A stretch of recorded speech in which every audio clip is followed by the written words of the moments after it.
வணக்கம் நண்பர்களே. தஞ்சாவூரில் இன்னைக்கு விஜய் அவர்கள் என்ன அதிரடி காட்டினாரு அப்படிங்கிறத இந்த வீடியோவில் கொஞ்சம் சுருக்கமாக பார்க்க போகிறோம். ஆனால் அதுக்கு முன்னாடி நம்ம சேனலை இன்னும் சப்ஸ்கிரைப் பண்ணாமல் இருக்கீங்க, கீழே ஒரு செகண்ட் சப்ஸ்கிரைப் பண்ணி கிளிக் பண்ணிட்டு வீடியோ கண்டினியூ பண்ணுங்க. அதாவது எப்பயுமே விஜய் அவர்களின் ஸ்பீச் வந்து ஒரு 3 செக்மெண்ட்டாக தாங்க இருக்குங்க. ஃபர்ஸ்ட் செக்மெண்ட் மக்களுடைய மனதை கவர்ற மாதிரியான ஒரு ஸ்பீச். 2 ஆளுங்கட்சியை எதிர்க்கிறது, அதாவது ஆளுங்கட்சியினுடைய குறைகளை சுற்றி காட்டக்கூடிய ஒரு ஸ்பீச். 3வது மக்களுக்கு ஏற்ற சின்ன அறிவிப்பு அவர் கொடுத்துட்ருக்காரு இப்போ ரீசெண்டாக வர எல்லா ஸ்பீச்லேயுமே.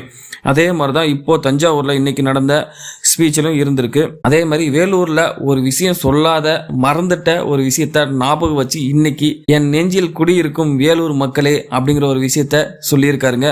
அது உண்மையிலே ஒரு நிர்வாகிகளுக்கு ஒரு பூஸ்டாக இருந்தது. அப்புறம் ஒரு விஷயம், ஏன் மக்கள் வந்து விஜய் பேசவே விட மாட்டேங்கிறீங்க, அவரை கொஞ்சமாவது பேச விடுங்கப்பா.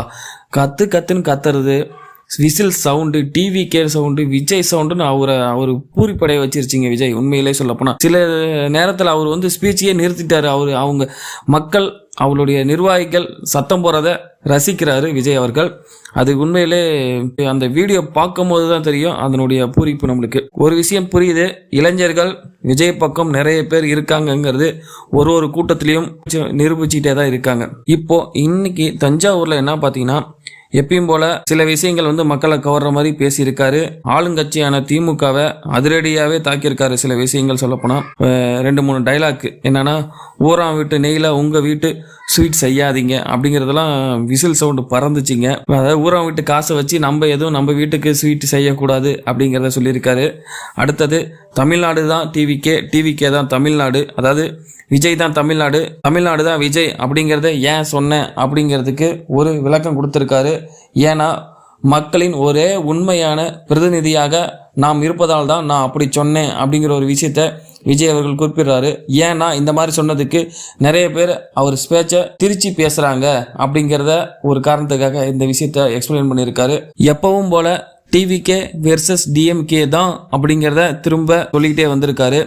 அப்புறம் டிஎம்கே சொன்ன வாக்குறுதிகள் சிலவற்றை இன்னும் நிறைவேற்றாமல் தான் இருக்காங்க, நிறைய விஷயங்கள் நிறைவேற்றாமல் இருக்காங்க அப்படிங்கிறத சொல்லியிருக்காரு. அதுக்கு சில விஷயங்களை குறிப்பிட்டும் சொல்லியிருக்காரு. அதாவது டிஎம்கேவுக்கு பொறுத்தவரைக்கும் சிலை வைக்கிறதுக்கு மட்டும் நிதி எங்கேருந்து கிடைக்குது அப்படிங்கிற ஒரு விஷயத்தை கேட்டிருக்காரு. கேஸ் சிலிண்டருக்கு மானியம் 100 ரூபா கொடுக்குறேன்னு சொன்னீங்கன்னா அது என்ன ஆச்சுன்னு கேட்டிருக்காரு. நீட் ரத்து மாநில அரசால் முடியாதுன்னு தெரிஞ்சும் நான் ரத்து பண்ணுவேன் அப்படின்னு சொல்லி எதுக்காக உறுதி கொடுத்தீங்க அப்படிங்கிற ஒரு விஷயத்தை கேள்விக்குரிய வச்சிருந்திருக்காரு. அப்புறம் நான் டிவிகே ஆட்சிக்கு வந்தால் என்ன பண்ணுவோம் அப்படிங்கிற ஒரு விஷயத்த சில 2-3 பாயிண்ட் எக்ஸ்ட்ரா சொல்லியிருக்காரு. உர தட்டுப்பாடு கண்டிப்பாக இல்லாமல் நாங்கள் பண்ணுவோம்னு சொல்கிறாரு. 5 ஏக்கர் வரை நிலம் உள்ள விவசாயிகளுக்கு வேளாண் கூட்டுறவு பயன் கடனும், 5 ஏக்கருக்கு மேலே நிலம் உள்ள விவசாயிகளுக்கு 50% பயிர்க்கடன் தள்ளுபடி செய்வதற்கு சாத்தியம் இருக்கு அப்படிங்கிறத ஆராய்ந்து அது பரிந்துரைக்கப்படும் அப்படிங்கிற ஒரு விஷயத்தை சொல்லியிருக்காரு. 2 ஏக்கர் வரை நிலம் உள்ள விவசாயிகள் மற்றும் நிலமற்ற விவசாயி குடும்பத்தில் யாராவது மாநில அரசு + ஒன்றிய அரசு ஊழியராக இல்லாத பட்சத்தில் அந்த குடும்பத்தில் வர குழந்தைகளுக்கு அனைத்து படிப்பு செலவும், அதாவது மருத்துவமாக இருந்தாலும் சரி பொறியியலாக இருந்தாலும் சரி எல்லாமே அரசே இலவசமாக ஏற்றுக்கும் அப்படிங்கிற ஒரு விஷயத்த சொல்லியிருக்காரு. இன்னொன்று, விவசாயிகளுக்கு எதிரான எந்த திட்டமாக இருந்தாலும் சரி மத்திய அரசு நெருக்கடி கொடுத்தாலும் அதை கண்டிப்பாக டிவிகே நிராகரிக்கும் அப்படிங்கிற ஒரு விஷயத்த சொல்லியிருக்காரு. நெல் கொள்முதல் வசதி அதிகப்படுத்தப்படும், ப்ளஸ் நெல் வீணாகாமல் கண்டிப்பாக பாதுகாப்போம் அப்படிங்கிற ஒரு விஷயத்தை சொல்லியிருக்காரு. 2 ஏக்கர் வரை நிலம் உள்ள விவசாயிகள் மற்றும் நிலமற்ற விவசாயி குடும்பத்தில் யாராவது மாநில அரசு + ஒன்றிய அரசு ஊழியராக இல்லாத பட்சத்தில் அந்த குடும்பத்தில் வர குழந்தைகளுக்கு அனைத்து படிப்பு செலவும், அதாவது மருத்துவமாக இருந்தாலும் சரி பொறியியலாக இருந்தாலும் சரி எல்லாமே அரசே இலவசமாக ஏற்றுக்கும் அப்படிங்கிற ஒரு விஷயத்த சொல்லியிருக்காரு. இன்னொன்று, விவசாயிகளுக்கு எதிரான எந்த திட்டமாக இருந்தாலும் சரி மத்திய அரசு நெருக்கடி கொடுத்தாலும் அதை கண்டிப்பாக டிவிகே நிராகரிக்கும் அப்படிங்கிற ஒரு விஷயத்தை சொல்லியிருக்காரு. நெல் கொள்முதல் வசதி அதிகப்படுத்தப்படும், ப்ளஸ் நெல் வீணாகாமல் கண்டிப்பாக பாதுகாப்போம் அப்படிங்கிற ஒரு விஷயத்தை சொல்லியிருக்காரு. 500 ரேஷன் கார்டுகளுக்கு ஒரு கடை கண்டிப்பாக வைப்போம் அப்படின்னு சொல்லியிருக்காரு. ப்ளஸ் ரேஷன் கடையில் பெண் விற்பனையாளருக்கு பெண் இடையாளரும் ஆண் விற்பனையாளருக்கு ஆண் இடையாளரும் கொடுப்போம் அப்படிங்கிற ஒரு விஷயத்த சொல்லியிருக்காரு. மீனவர்களுக்கு சட்டப்படி பாதுகாப்பு உறுதி செய்யப்படும் அப்படிங்கிறத சொல்லியிருக்காரு.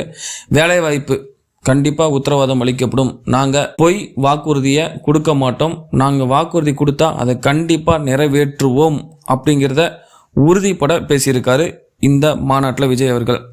இன்னொன்று, இந்த மாநாடு மட்டும் இல்லாமல் இதுக்கு முன்னாடி நடந்தது அதுக்கு முன்னாடி எல்லாத்துலேயுமே பார்க்கும்போது விஜய் அவர்களுக்கு நிறைய மக்கள் சப்போர்ட் இருக்கிறது என்பது தெளிவாக தெரிகிறது. இதை யாராலும் மறுக்க முடியாது.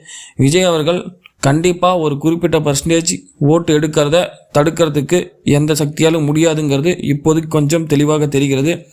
அடுத்தடுத்து என்ன அதிரடி அறிவிப்புகள், என்ன அதிரடி மாநாடுகள் நடத்த போறாருங்கிறத பொறுத்து விஜய் அவர்கள் தமிழ்நாட்டில் எப்படி வரப்போறாரு அப்படிங்கிறத நிர்ணயிக்கும் என்று தெரிகிறது. நன்றி.